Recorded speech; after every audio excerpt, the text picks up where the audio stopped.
ძალიან ბევრი საცდური გვაქვს. ეს არის ის დრო, როდესაც მამები ამბობენ, რომ რჩეულიც კი შეცდებიანო, რჩეული, სასულიერო პირები. იმდენად დიდი განსაცდელები იქნებაოდ, აი ამ რთულ დროში ჩვენ განსაკუთრებულად გვჭირდება უფლისადმი თხოვნა, რომ ჩვენ შეგვინარჩუნოს სახე აზროვნება, სწორი გადაწყვეტილება, რომ ჩვენი სხეული და ჩვენი გონება მართოს სული წმინდა. იმიტომ რომ ძალიან რთულ დროში გვიწევს ცხოვრება და აქედან გამომდინარე ჩვენ უნდა შევთხოვოთ უფალს, რომ გვატაროს იმ გზით, რაგზაც გვაცხოვნებს და უფალს მიგვაახლებს. აი სწორედ ასეთი ბრძანდებოდა მამაშიო, რომელიც ყველას გვიყვარდა. ეს ადამიანი იყო გამორჩეული თავისი თავმდაბლობით, უშუალობით, უბრალოებით, მოწყალებით.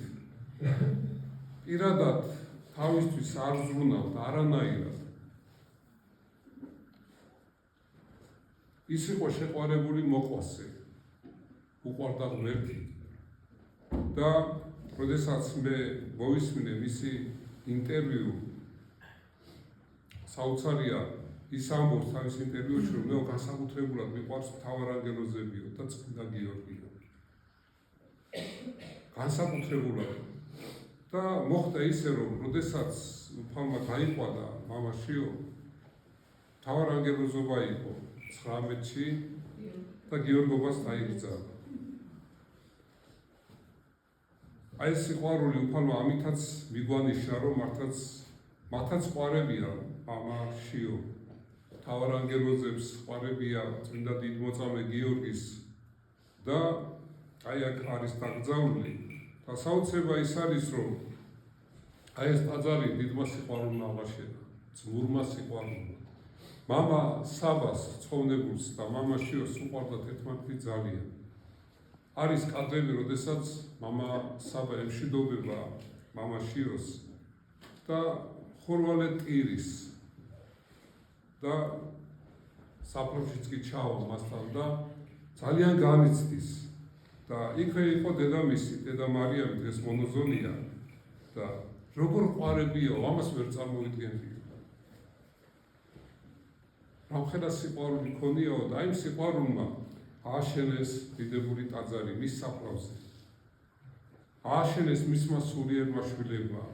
აი დღესაც, ვისაც ძალიან უყვარდა მამაშიო, დღეს თქვენ აქ იმყოფებით და აღნიშნავთ მისი დაბადებიდან 48 წელს, 48 წელს გახდებოდა მამაშიო და მთავარი ის არის, რომ მან ჩვენ გულში დატოვა დიდი სიყვარული. დიდი იმედი. მასზე მინდობა შეიძლებოდა, მასზე დაყრდნობა შეიძლებოდა. აი მისი სულიერი შვილები წიგნი გამოიცა ახლა მამაშიოსთან დაკავშირებით, იხსენებენ მის ცხოვრებას, მის ურთიერთობას მოყვასთან, სულიერ შვილებთან და რომ კითხულობდი, ხან სიხარული მქონდა, რომ სწორად აღიქვამდნენ მის მდგომარეობას და სწორად გადმოცემდნენ და ხან კიდე ტირილი ვრიდა და ცრემლი მომდიოდა. გამომდინარე იქიდან, რომ მართლაც ყველას ვისთანაც ურთიერთობა ჰქონდა, სწორად აღიქვეს მისი შინაგანი ბუნება, მისი თავდადება, მისი სიწმინდე, მისი პატიოსნება.